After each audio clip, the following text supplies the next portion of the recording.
प्लास्ट focus 2024 के दौरान मिलाक्रान India के मैनेजिंग डायरेक्टर बिल शुक्ला से प्लास्टिक्स टुडे के संपादक शिवेंद्र प्रकाश द्विवेदी ने खास बातचीत की। आइए सुनते हैं। हमारे साथ हैं मिलाक्रान इंडिया के managing director bill Shukla ji. आइए बात करते हैं किस तरह से इनके नेतृत्व में, इनकी लीडरशिप में कंपनी आगे बढ़ रही है और प्लास्ट फोकस में किस तरीके का डिस्प्ले रहा मिलाक्रान का और आगे का क्या विज़न है, क्या सोच है। तो आइए बात करते हैं और पीएमएमआई के से रिलेटेड भी बात करेंगे, क्योंकि पीएमएमआई के बोर्ड ऑफ डायरेक्टर में वाइस चेयरमैन हैं। तो आइए बात करते हैं। सर, आपका प्लास्टिक्स टुडे में हार्दिक स्वागत है। शुक्रिया, थैंक यू। सर, अभी मिलाक्रान इंडिया को आगे बढ़ाने में किस तरीके से योगदान आप दे रहे हैं और इसको लेकर के आपका विज़न क्या है? सो फर्स्ट ऑफ ऑल पहले तो मैं बताना चाहूँगा कि मिलाक्रान हमेशा इनोवेशन के लिए जाना गया है।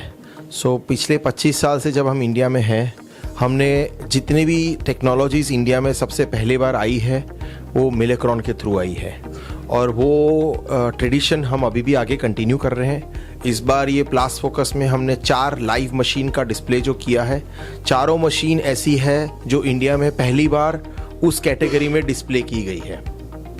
तो पहली मशीन जो एक है जिसमें हम चेयर बना रहे हैं, तो उसमें हम रिसाइकल्ड मटेरियल से चेयर बना रहे हैं फर्स्ट टाइम इंडिया में, और 47 सेकंड्स में 2.5 kg की चेयर आज तक बनी नहीं है।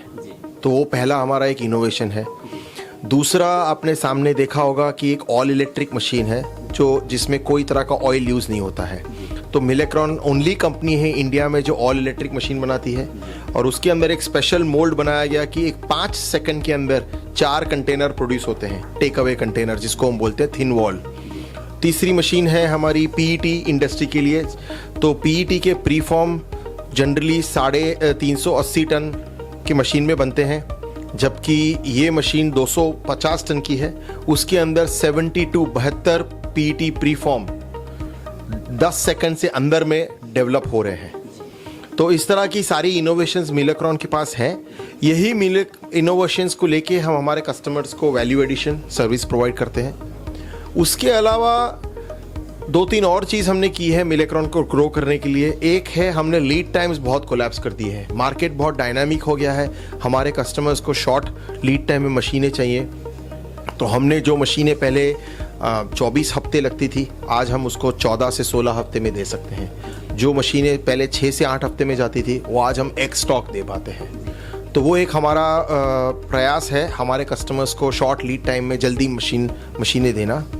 और फाइनली हमारा ये मानना है कि जब तक मशीन चलेगी हमारा कस्टमर पैसा बनाएगा, क्योंकि अल्टीमेटली प्रोसेसर्स हमारे कस्टमर है। और तो उसके लिए हम कंटिन्यूस इन्वेस्टमेंट करते हैं सर्विस टीम के ऊपर। आज इंडिया में सबसे ज़्यादा बड़ी सर्विस टीम है, 100 लोगों से ज़्यादा हमारे टीम में सर्विस के लोग हैं अक्रॉस इंडिया। तो कोई भी मशीन कहीं पे भी कोई भी दिक्कत आती है तो सेम डे रिस्पॉन्स हम 95% हम दे सकते हैं। तो ये हमारा प्रयास है कि इस तरह से हम हमारे कस्टमर्स को सपोर्ट करेंगे और वो सपोर्ट की वजह से कस्टमर्स रिपीट ऑर्डर्स मिलाक्रान को देते रहेंगे। सर, अभी आप पीएमएमआई के वाइस चेयरमैन हुए हैं, तो सबसे पहले उसके लिए तो आपको बहुत बहुत बधाई हो। और दूसरा, पीएमएमआई को लेकर के एज ए वाइस चेयरमैन किस तरीके का आपका विज़न है और किस तरीके से आप उसको आगे बढ़ाने का काम कर रहे हैं? Thank you for the best wishes. देखिए, पीएमएमआई में मैं वाइस चेयरमैन हूँ। श्री तुषार भाई परीख नियोप्लास्ट के जो एमडी है वो चेयरमैन है और बोर्ड ऑफ डायरेक्टर्स भी हैं। और उस बोर्ड ऑफ डायरेक्टर्स में बहुत सारे एक्सपीरियंस्ड मेंबर्स भी है। लोहिया जी है, काबरा जी है और भी बहुत मेंबर्स हैं। मेरे कलीग्स हैं इंडस्ट्री से, विनय बंसोद फ्रॉम विंसर। हमारा सबका ये मानना है कि ये जो प्लास्ट फोकस जो शो है, जो पीएमएमआई की तरह से स्पॉन्सर किया गया है, वो एक बहुत ही सक्सेसफुल शो रहा है इस बार। ये बहुत ही सुंदर वंडरफुल वेन्यू है, एकदम यूरोपियन स्टाइल इसका बनाया गया है एग्जीबिशन ग्राउंड। और हमारा ये मानना है कि ये शो के सक्सेस के बाद आगे वाले जो शोज़ आएंगे उसमें भी इससे ज़्यादा एग्जिबिटर्स बनेंगे और ये शो बढ़ता जाएगा। तो ये तो एक एंगल हो गया पीएमएमआई का। इसके अलावा पीएमएमआई एज ए एसोसिएशन सारे मेंबर्स को तरह तरह के बेनिफिट्स और सपोर्ट देते हैं। In terms of special pricing, marketing support, common purchase agreements कुछ करते हैं, कई बार उनको ट्रेनिंग सेमिनार चाहिए। इस प्लास फोकस में हमने एक बहुत अच्छा इनिशिएटिव लिया है एक्सपर्ट स्पीक का।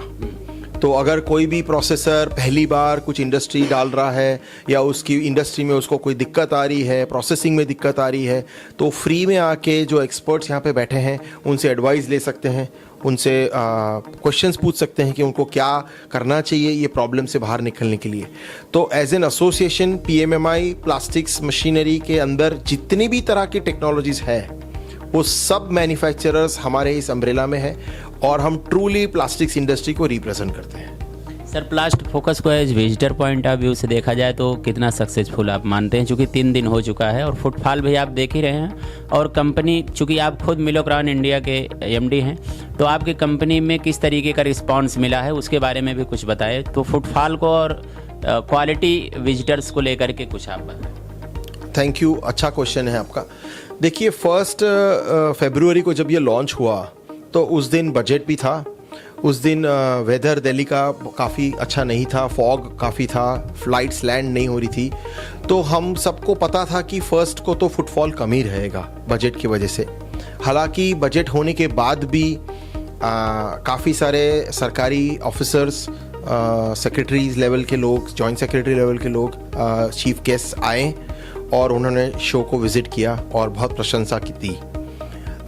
सेकेंड डे पे फुटफॉल पहले दिन से बेटर था।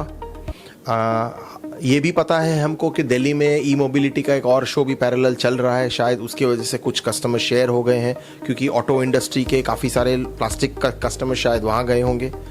लेकिन आज जो फुटफॉल रहा है वो बहुत ही हैवी फुटफॉल रहा है। सुबह 11 बजे से जो शुरू हुआ है, आप देख रहे हैं अभी भी 6 बजे बूथ बंद करने का समय आया है, लेकिन फिर भी कंटिन्यूस फुटफॉल चालू है। तो बहुत ही अच्छा फुटफॉल रहा है और हमारा ये मानना है कि कल और परसों भी सेम रिस्पांस हमको मिलेगा। वेदर भी बाय गॉड्स ग्रेस इम्प्रूव हुआ है।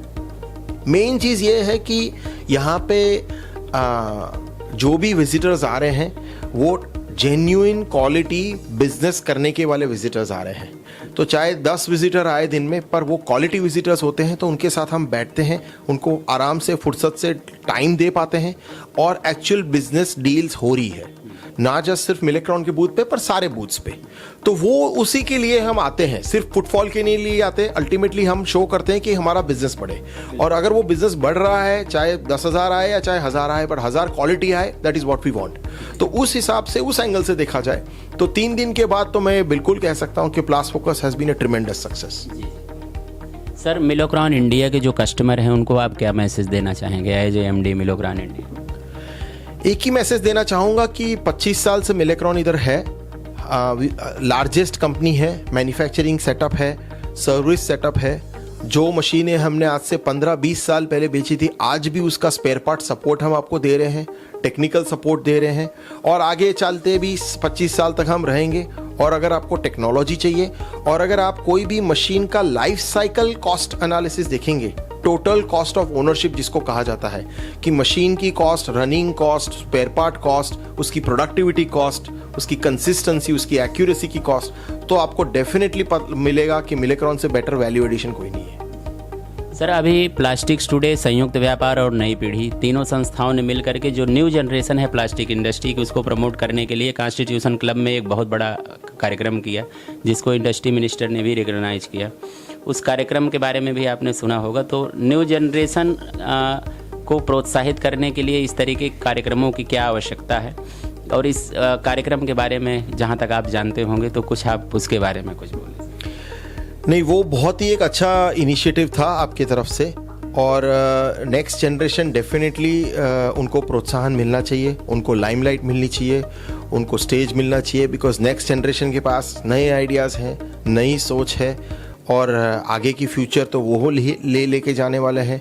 तो इम्पॉर्टेंट चीज़ ये है कि नई जनरेशन को ओनरशिप मिले, अथॉरिटी मिले, but they should not forget कि जो एक्सपीरियंस लोग हैं उनसे सीखते रहना चाहिए, उनकी मिस्टेक्स से सीखना चाहिए, और उसके ऊपर बिजनेस बिल्ड करना चाहिए, ना कि वही गलतियां फिर से दोबारा करें। बट डेफिनेटली नए जनरेशन्स को सपोर्ट करना चाहिए, उनको लाइमलाइट देना चाहिए, उनको ओनरशिप देना चाहिए, और उनको चैलेंजेस भी देने चाहिए, और वो बहुत ही अच्छा इनिशिएटिव प्लास्टिक्स ने लिया है। और सर लास्ट क्वेश्चन है, जो कि आप पीएमएमआई के वाइस चेयरमैन हैं, तो यहाँ के एग्जीबिटर्स और विजिटर्स को क्या मैसेज देना चाहेंगे? देखिए, जहाँ तक मैं खुद एक एग्जिबिटर भी हूँ और बाकी सब एग्जिबिटर से जो मेरी बात हुई है, compare to other shows in the country, लोग बहुत ही खुश है। ये एक ऐसा वेन्यू है जहाँ पे मल्टीपल एंट्री और एग्ज़िट पॉइंट्स हैं, तो सारे लोगों को अपने मशीनें अंदर लाने में और ले जाने में कम से कम दिक्कत होगी। सो कम से कम टाइम में मशीनें यहाँ पे आई है। यहाँ पे रोड का एक्सेस बहुत अच्छा है, मेट्रो की लाइन आपको पता है चल रही है। उसके अलावा जिस तरह से ये हॉल का लेआउट किया गया है कि एक बूथ के बीच में जो पाथवेज हैं वो वाइड हैं, अच्छे हैं, फैसिलिटीज़ अच्छी हैं, तो सारे एग्जिबिटर्स तो खुशी है इस वेन्यू से। सब लोग कह रहे हैं कि बहुत ही सुंदर वेन्यू है और दोबारा हम डेफिनेटली यहाँ पे शो करना चाहेंगे। विजिटर्स के लिए भी सहूलियत है, आसपास इतनी सारी होटल्स है, अगेन वही कॉन्सेप्ट है, मेट्रो का कनेक्टिविटी है, रोड की कनेक्टिविटी है, पार्किंग की इतनी बढ़िया सहूलियत है। हम देखते हैं कई बार हम ट्रेड शोज़ में जाते हैं, शाम को 6 बजे निकलते हैं, 1-1 घंटा तक ट्रैफिक जाम में फंसे रहते हैं। वो यहाँ पे नहीं हो रहा है, सुबह भी ट्रैफिक जाम नहीं होता है, शाम को भी नहीं होता है। उतनी एग्जिट और एंट्री पॉइंट्स इतनी है, उसकी वजह से लोग आसानी से पार्क कर सकते हैं और निकल सकते हैं। सो आई थिंक एग्जिबिटर्स और visitors both have given a thumbs up to Blast Focus 2024 and they have given us the assurance कि जब ये दोबारा आएगा 2027 में तो बिल्कुल आना चाहेंगे। Thank you sir, thank you very much. Thank you for your time.